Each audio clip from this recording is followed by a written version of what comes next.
Hi, this is Brennand, Product Manager of Imagineer Systems, and today we're going to be looking at how to use the 3D camera solver in Mocha to help out with a set extension inside Nuke.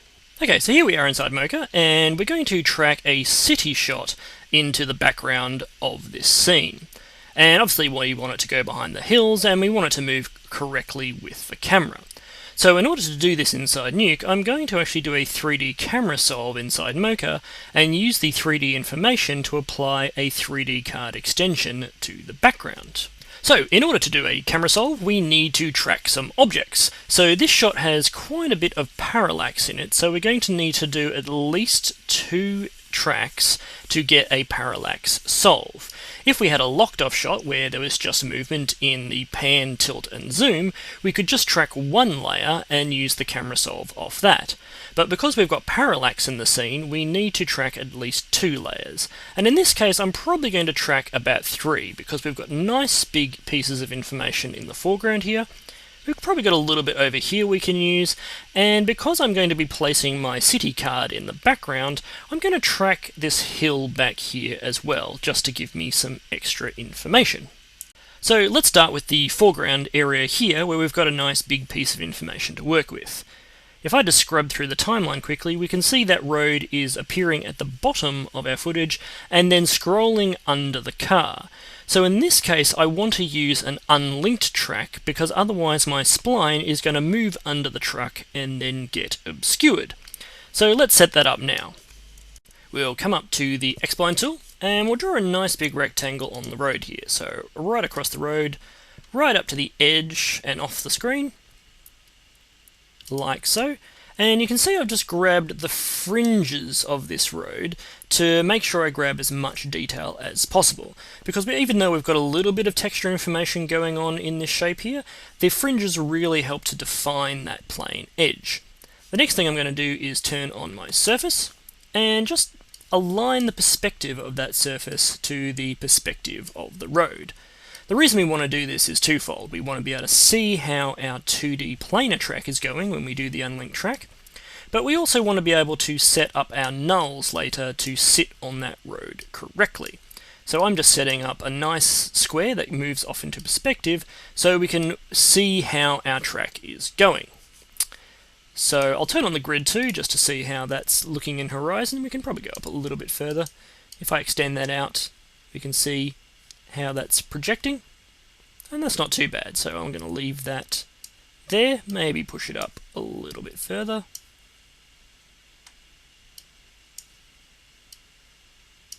Like so. And now we can begin tracking. So let's look at our parameters. We've got a minimum percentage of pixels set to 30, and this is pretty low, so I'm going to set it up to 90.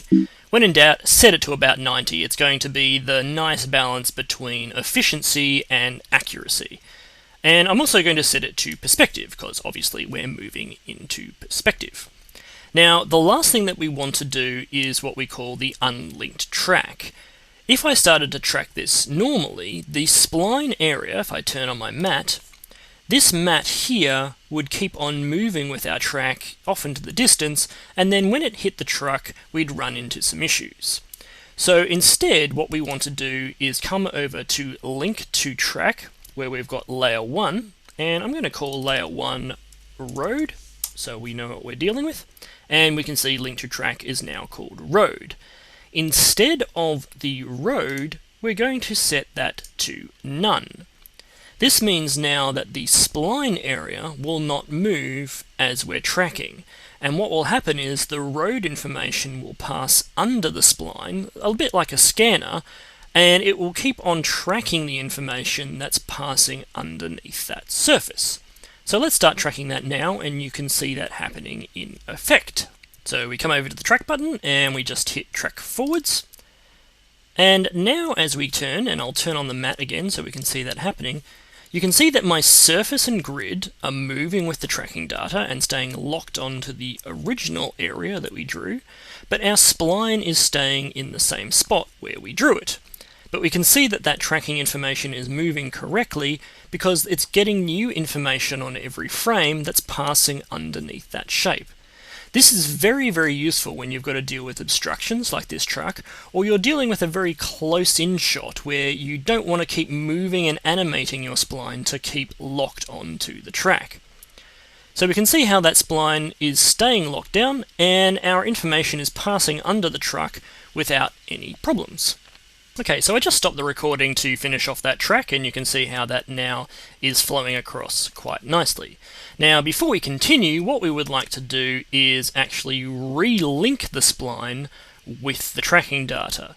So I'm going to just move it right to the end so you can see how that works. And you can see now that the spline is still separate from our tracking data.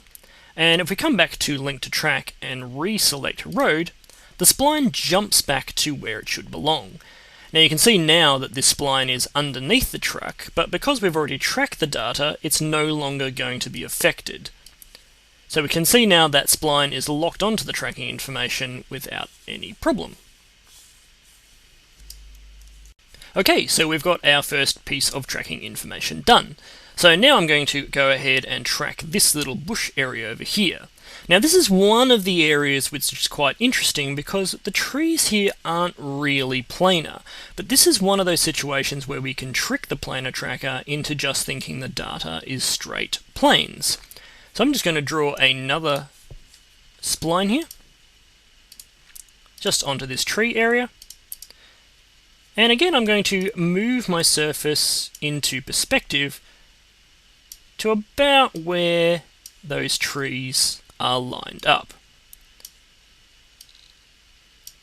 I'm not going to be too accurate here, we're just going to line that up about there. And we've got about 90 for this one, which is fine, and I'm going to set perspective.